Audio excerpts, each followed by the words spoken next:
Do you feel tired when you wake up? Do you feel like smashing your alarm clock to pieces? Well, did you know that you can sleep less and feel more energized? It's true, because your sleep cycle varies cyclically.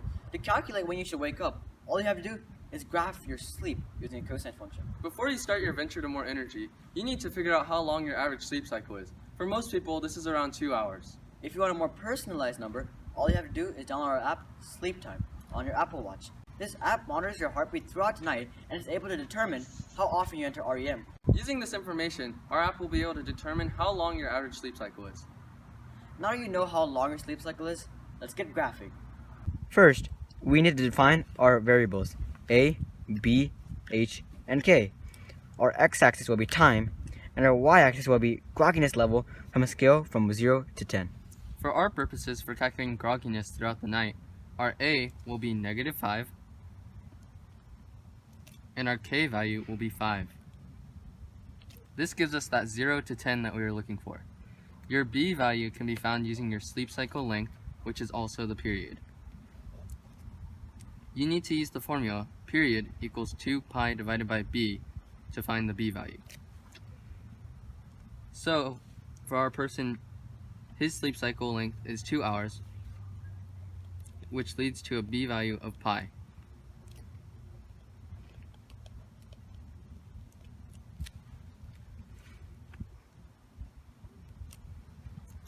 Your h value will be the time that you go to bed. So for our person, his bedtime is 9, so his h value is also 9. So as a result, John's sleep equation will be -5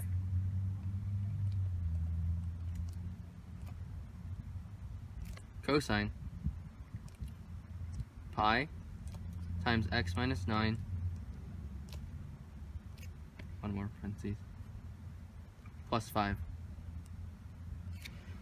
Finally, our tick mark width will be 0.5 because our period divided by 4 is half, or 0.5.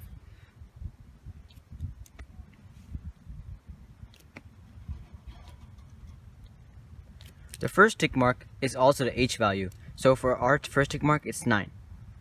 After that, we add 0.5 for every other tick mark, so it'd be 9.5, 10, 10.5, and 11.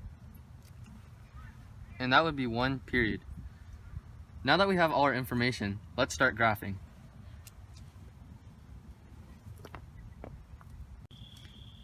So here's our graph. Since our k value is 5, our sinusoidal axis is at 5. And since our amplitude is 5, it goes up 5 and down 5. It is a vertical reflection because of the -5, which is the a value, so it starts at the bottom. And then for 2 tick marks it goes up, and 2 tick marks it goes down. And from there on, it keeps oscillating forever.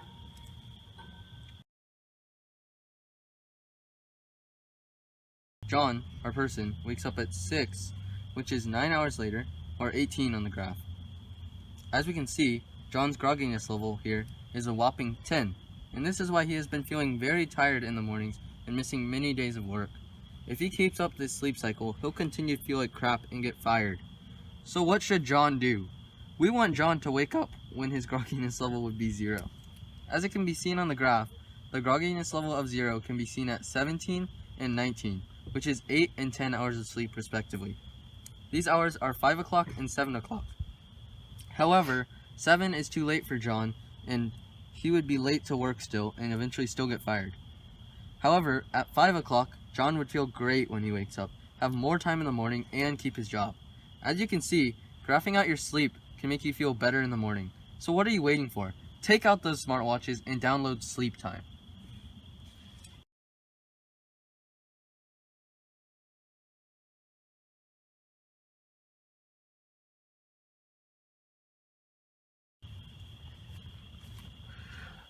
So, to graph tangent, we need to first find the cosine function.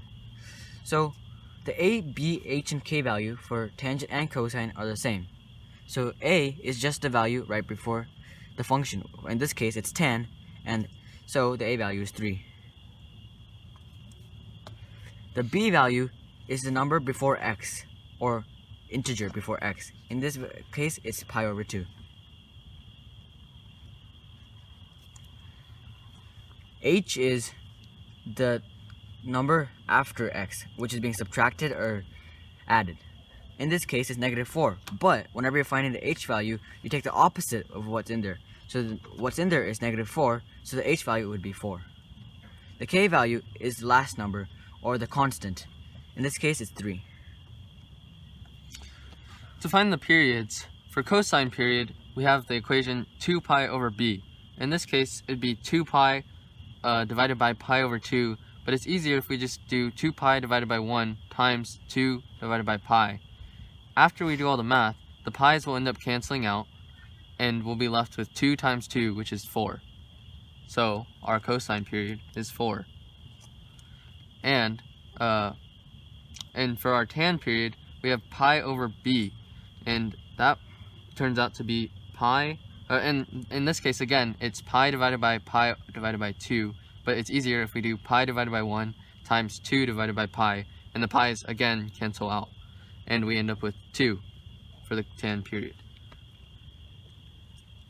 Okay, so from now on, we find the tick mark width. So for both of them, we divide it by 4. So for cosine, since the period is 4, 4 divided by 4 is 1.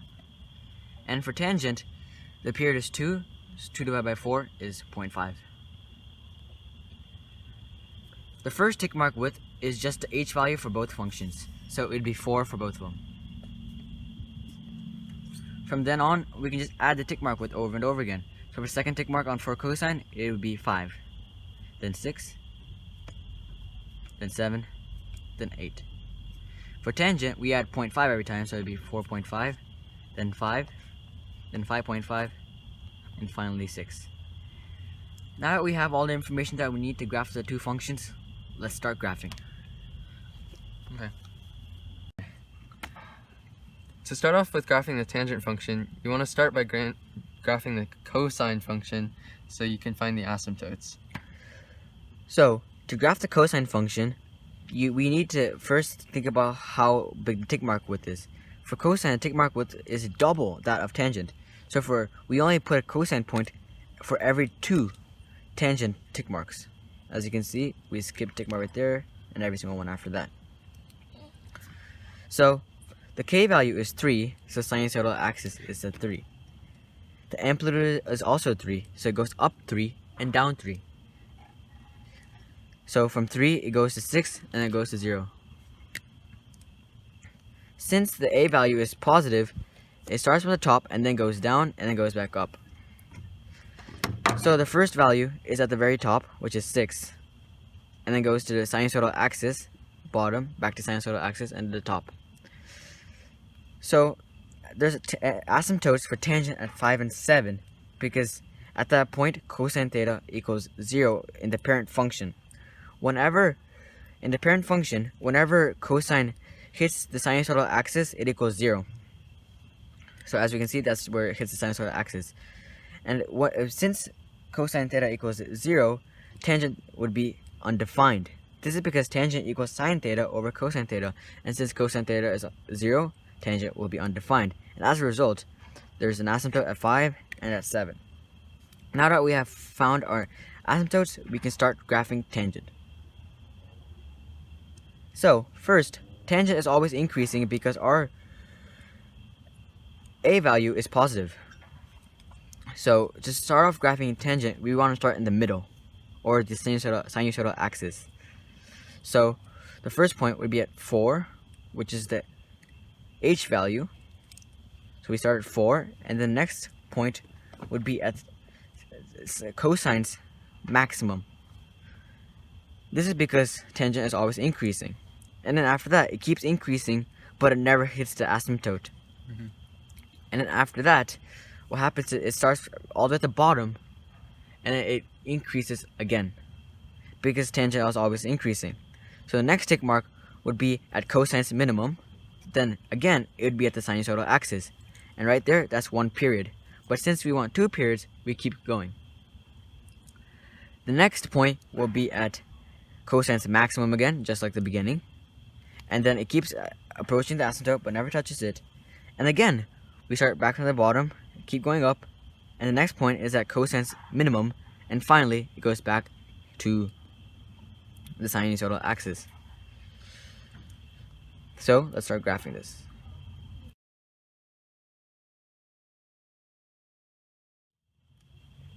As you can see, this is 2 periods of the tangent function. It keeps going on both sides, but since we're only graphing 2 periods, we cut it off right where we did.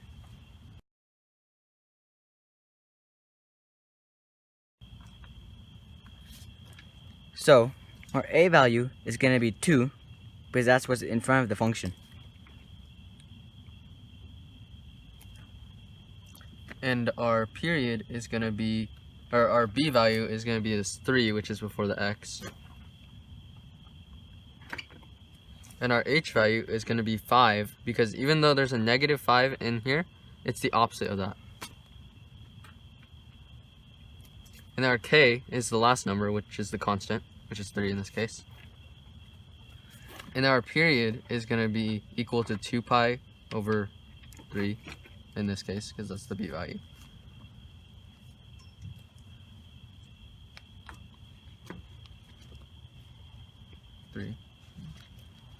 And then the tick mark width is just going to be the period divided by 4. Or times 1/4. In this case, it's easier to do times 1/4, just the reciprocal. And so that will come out to be 2 pi over 12 or pi over 6. Pi over 6. Or pi over 6 if you want to simplify that.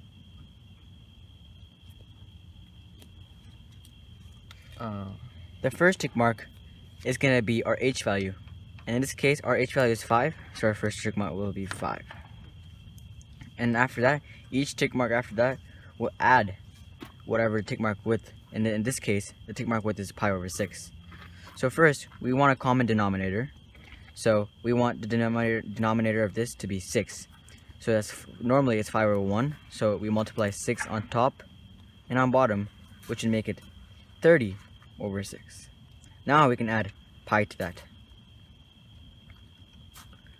Pi over 6. So the first tick mark, or I mean second tick mark, would be 30 plus pi over 6.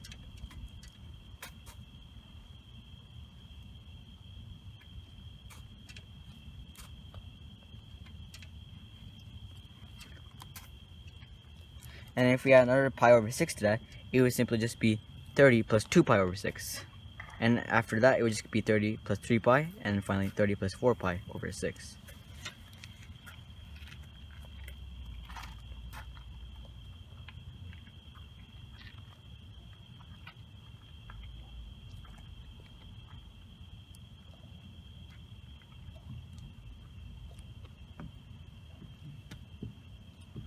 On both of these, there's an opportunity to simplify it.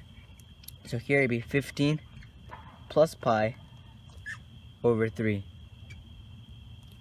And then here, we can divide everything by 3, so it'd be 10 plus pi over 2. So finally, it'd be 30 plus 4 pi over 6. Which would then simplify to 5.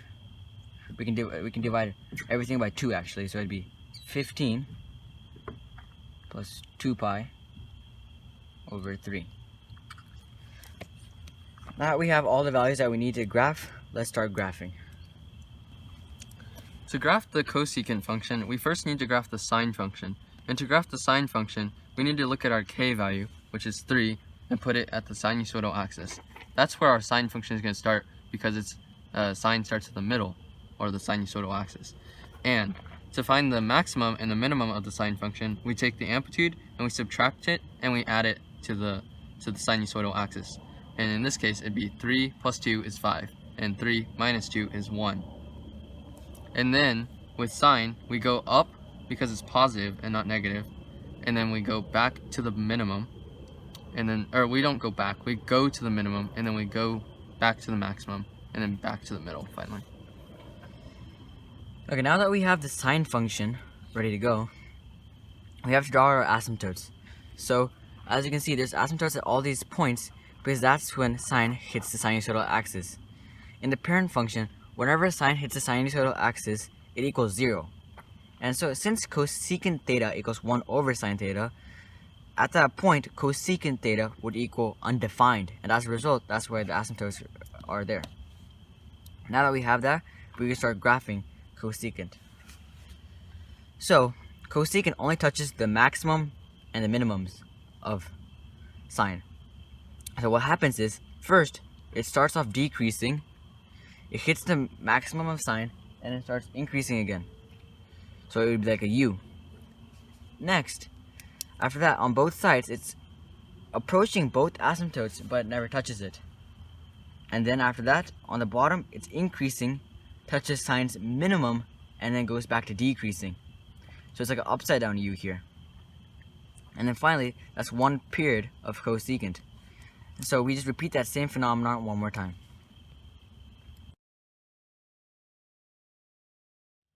So that's 2 periods of our function.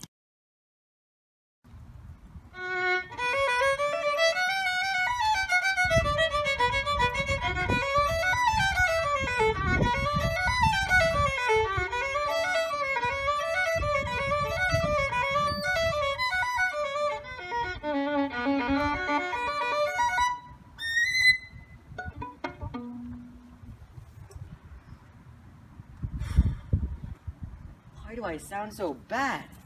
Because you're freaking garbage, Hari. Well, what do you suggest I should do then? Let's try graphing your sound and see what we can do with that. Okay. What do you even need for that? We need your amplitude and the frequency of your strings to graph the sound. Well, my violin was made in 2014, and violins that are made in that time period usually have a frequency of 90, and high pitch is a maximum displacement from a full range R of 0 equals 0.38. Why do you even know that, man? You're crazy. Because I'm the GOAT! Alrighty then, let's just start graphing.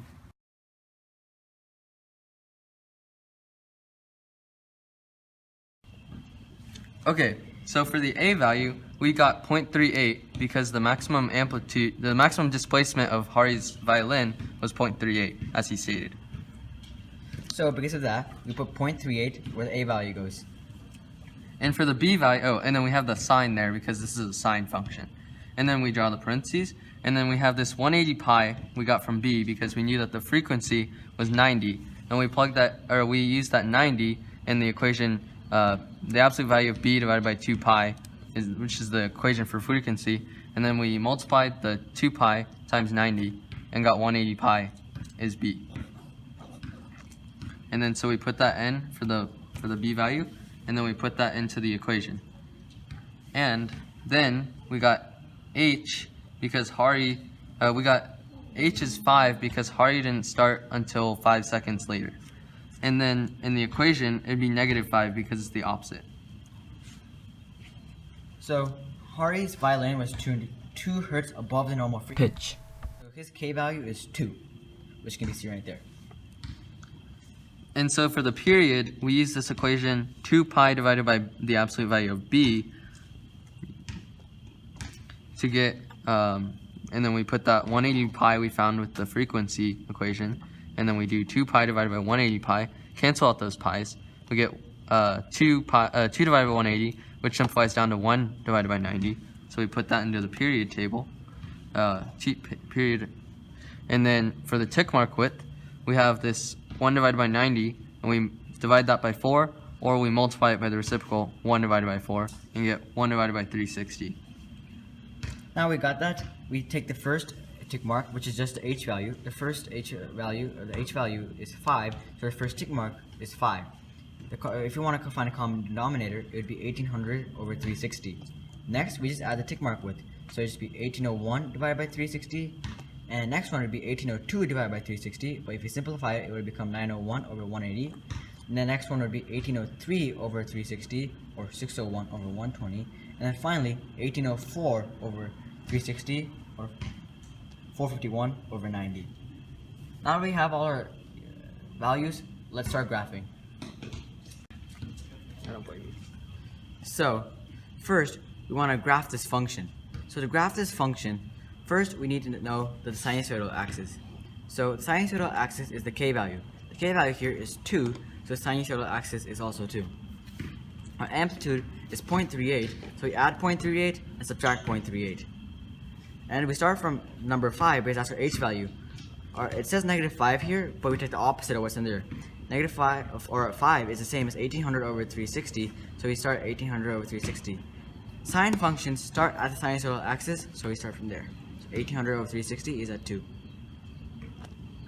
Next, since it's a positive a value, it increases first. So 1801 over 360 will be at the top, or the maximum of the function, and 901 and 80, this now it goes back down.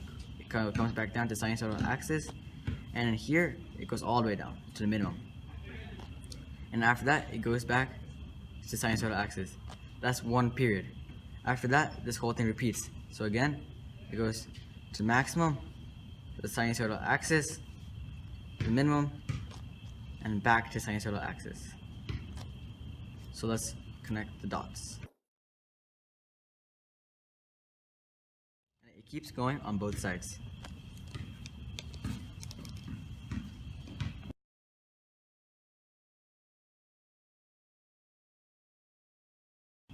So we have the first question here asks, what is Hari's pitch at 601 divided by 120? And so if we look at this graph that we made, we see that at 601 divided by 120, we equalize it, look for the y value, and it's at 1.62, the minimum point. And that's our answer. Obviously we need units, so that would be hertz. So, the second question is, at what h value is Hari's pitch at 2.38? As you can see, this happens multiple times. It happens once every period. So what we do is we find the first time that occurs, which is right here, and that's 1801 over 360. So what we do, we make a function. So this function will always satisfy this need. So it would be x equals 1801, which is when the first time that happens is. So it's 1801 over 360. This thing happens once every period, and we know that the period is 1 over 90. So you want n times 1 over 90, so that it will account for all 2.38. So it'd be n times 1 over 90, or just n over 90. So that's the answer to the second one.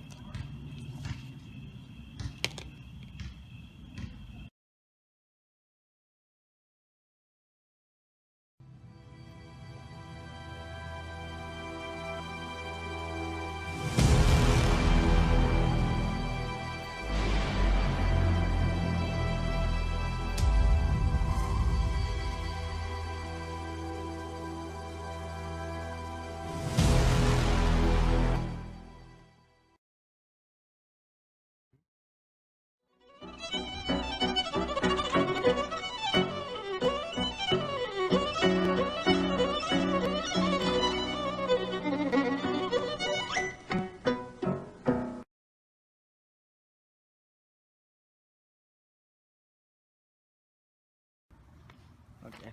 Tell me where the exact optimal positioning is. Right here? Yes. Don't walk. Stop. You stop walking. It makes sense. Does your fidget spinner spin like that? Well, get that crap out of here. That's because you don't have the right bearing. Our bearing has no balls, which means it has no friction stopping it.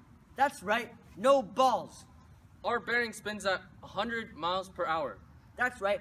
1.6 miles per second. Don't believe us? We'll show you.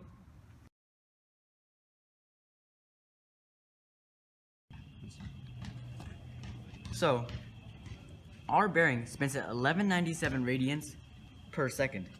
So, Is it? Okay, never mind. so our bearing spins at 1197 radians per second. That's 1197 rad per every second. Now, we want to convert this to miles per hour. So first of all, we want hours, so we can convert seconds to 60 seconds equals 1 minute, or 1 minute. And then 60 minutes is 1 hour. Make sure you cancel those units, so then you just forget about those. So now we come to our final destination of blank per hour. So now we gotta convert the radians to miles. Okay. So we know that the radius, one radius, One radian. is 1.5 inches. So that cancels those two out. And 12 inches is 1 foot. And then 5,280 feet is 1 mile. Now everything else cancels except for miles and hours. Now all we gotta do is we gotta multiply all the top ones and then multiply all the bottom ones and divide the top from the bottom from the top. Let's do that. 1197 So that's 1197 times 60 times 60 times 60 times 60 Times times 1.5. 1.5 divided by, we'll have parentheses, 12 times 5,280. See, as we can see, it's 102.02 miles per hour. As you can see, our bearing is insanely fast. So what are you waiting for? Go to Amazon and fulfill your fidget needs now.